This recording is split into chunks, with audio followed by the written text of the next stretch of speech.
Assalamualaikum warahmatullahi wabarakatuh. Perkenalkan, nama saya Muhammad Ipang dengan NIM 24650002. Pada kesempatan kali ini saya akan mereview materi mikrokontroler dan materi interface mikrokontroler dan robotika. Kita akan mulai dari mikrokontroler.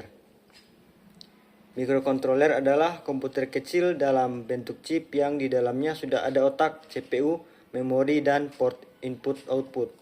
Fungsinya adalah untuk mengendalikan alat atau sistem secara otomatis.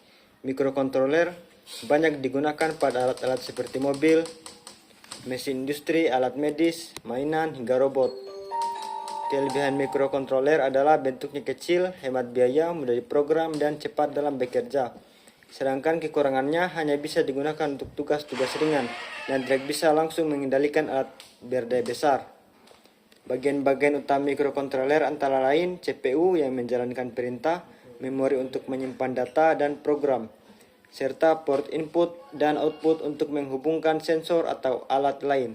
Selain itu ada timer dan counter untuk menghitung waktu, ADC dan DAC untuk mengubah sinyal analog dan digital, serta fitur interupsi untuk menangani kejadian mendadak. Semua komponen ini bekerja sama agar mikrokontroler bisa menjalankan perintah dengan tepat dan cepat. Karena semua komponen sudah ada dalam satu chip, mikrokontroler menjadi lebih efisien dan banyak digunakan di dunia teknologi saat ini.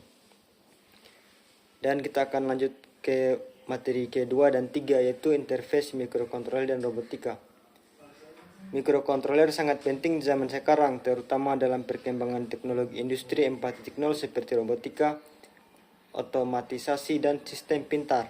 Banyak peluang karir yang bisa diambil seperti menjadi programmer, embedded, teknisi, peneliti, atau pengusaha di bidang elektronik dan kontrol sistem.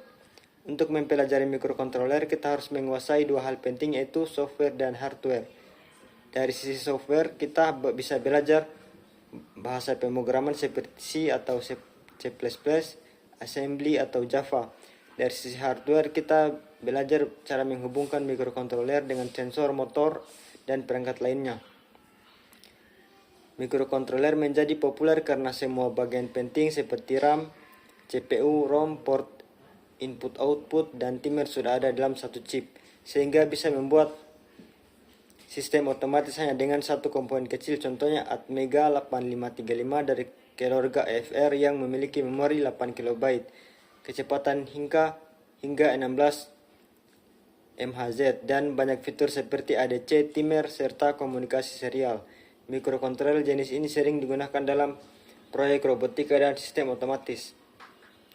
Contoh program mikrokontroler antara lain membuat lampu LED berkedip, membaca data dari sensor, mengendalikan motor, hingga membuat robot bergerak otomatis berdasarkan sensor jarak. Dari contoh tersebut, kita bisa melihat bagaimana program sederhana dapat menggerakkan alat secara nyata. Mikrokontroler digunakan di banyak bidang seperti robotika, sistem kontrol industri, rumah pintar, alat ukur digital, dan perangkat elektronik lainnya. Dengan memahami cara kerja mikrokontroler, kita bisa membuat berbagai alat yang lebih pintar, efisien, dan bermanfaat dalam kehidupan sehari-hari. Dan mungkin hanya itu yang bisa saya review dalam video ini. Bila ada kesalahan mohon dimaafkan. Assalamualaikum warahmatullahi wabarakatuh.